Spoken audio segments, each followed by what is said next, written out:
Halo, selamat datang kembali. Hari ini kita akan bahas satu kisah yang benar-benar luar biasa yang dampaknya itu mengubah arah peradaban manusia. Ya, kita lagi ngomongin Nuzulul Quran, momen saat Al-Quran pertama kali diturunkan.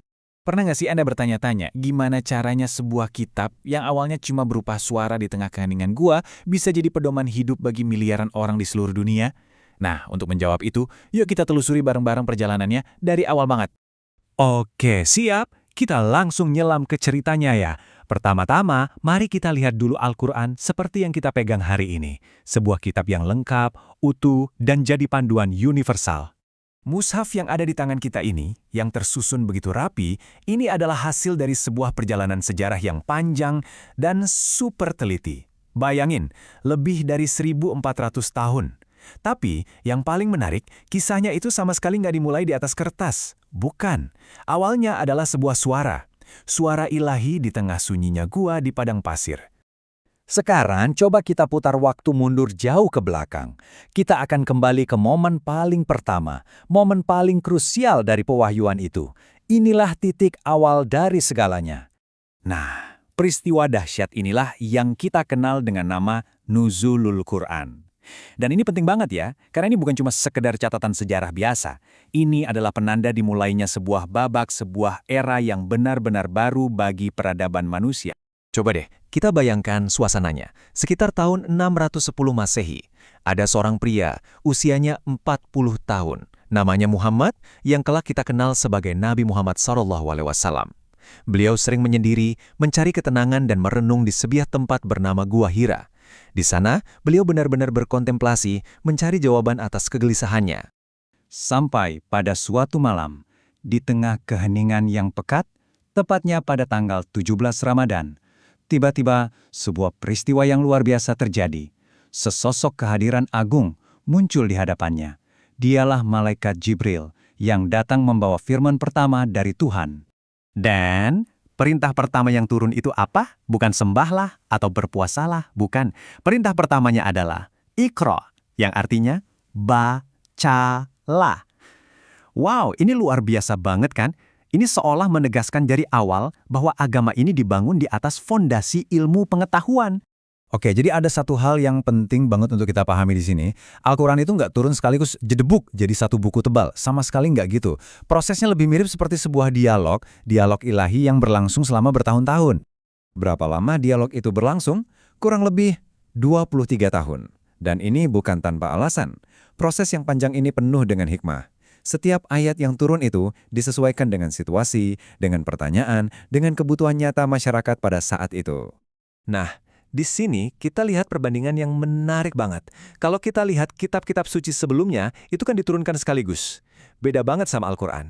Dengan diturunkan secara bertahap, pesan-pesannya itu jadi lebih mudah diserap, lebih gampang dihafal, dan yang paling penting, bisa langsung diterapkan dalam kehidupan sehari-hari. Proses penurunan selama 23 tahun ini bisa kita bagi jadi dua periode besar. Ada periode Mekah, sekitar 12 tahun. Di sini, fokusnya adalah membangun fondasi iman yang kokoh, atau kita sebut akidah. Nah, setelah hijrah, masuklah ke periode Madinah selama 10 tahun. Fokusnya bergeser. Sekarang tujuannya adalah membangun masyarakat dan menetapkan hukum-hukum sosial atau syariah.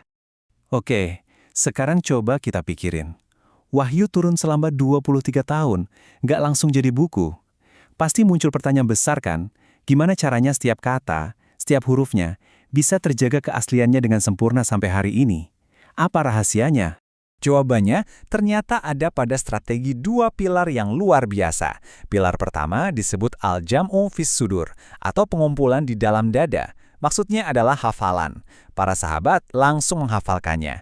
Nah, pilar kedua adalah al-jam'u fis sutur, atau pengumpulan di atas permukaan. Jadi selain dihafal, setiap ayat yang turun juga langsung dicatat. Dan dicatatnya di mana? Jangan bayangkan kertas canggih seperti sekarang ya, medianya pun sangat sederhana apa yang ada saat itu. Kita bisa lihat di sini, ada pelepah kurma, lempengan batu tipis, daun lontar, bahkan kulit binatang atau potongan tulang. Sederhana, tapi terbukti sangat efektif. Nah, setelah Nabi wafat, proses pelestarian ini masuk ke babak baru yang lebih sistematis. Pertama, di masa Khalifah Abu Bakar, dimulai proyek besar untuk mengumpulkan semua catatan yang tadinya tersebar itu ke dalam satu bundal. Lalu, di masa Khalifah Utsman, dibuatlah satu salinan master yang standar untuk menyatukan berbagai dialek bacaan. Inilah yang kita kenal sebagai Mushaf Utsmani, yang kemudian disalin dan disebarkan ke seluruh penjuru dunia Islam. Oke, kita udah jalan-jalan ke masa lalu. Sekarang, kita tarik lagi benang merahnya ke zaman kita sekarang, ke dunia modern. Kenapa sih cerita yang udah berumur lebih dari 1400 tahun ini masih relevan? Apa pentingnya buat kita yang hidup di abad ke-21? Ini pertanyaan yang bagus untuk kita renungkan bareng-bareng. Gimana caranya sebuah wahyu yang turun 14 abad yang lalu bisa jadi pemandu kita melewati tantangan-tantangan super kompleks hari ini? Masih nyambung nggak sih? Coba kita lihat tantangan zaman sekarang. Ada krisis moral, budaya yang serba materialistis, interaksi di dunia digital yang kadang kebablasan, individualisme yang makin kuat, belum lagi soal hoax. Nah, di tengah semua ini, prinsip-prinsip universal dalam Al-Quran tentang kebenaran, keadilan, empati, itu justru bisa jadi semacam kompas moral yang nggak akan pernah usang. Jadi kalau kita tarik lagi ke akarnya, spirit dari nuzulul Quran itu, ya spirit Iqra tadi. Perintah untuk membaca itu bukan cuma soal membaca teks. Ini adalah panggilan abadi untuk kita semua, untuk selalu mencari ilmu, untuk berpikir kritis, dan akhirnya membangun peradaban yang tercerahkan. Jadi sebagai penutup, perjalanan Al-Quran itu kan dimulai dengan satu kata perintah, bacalah.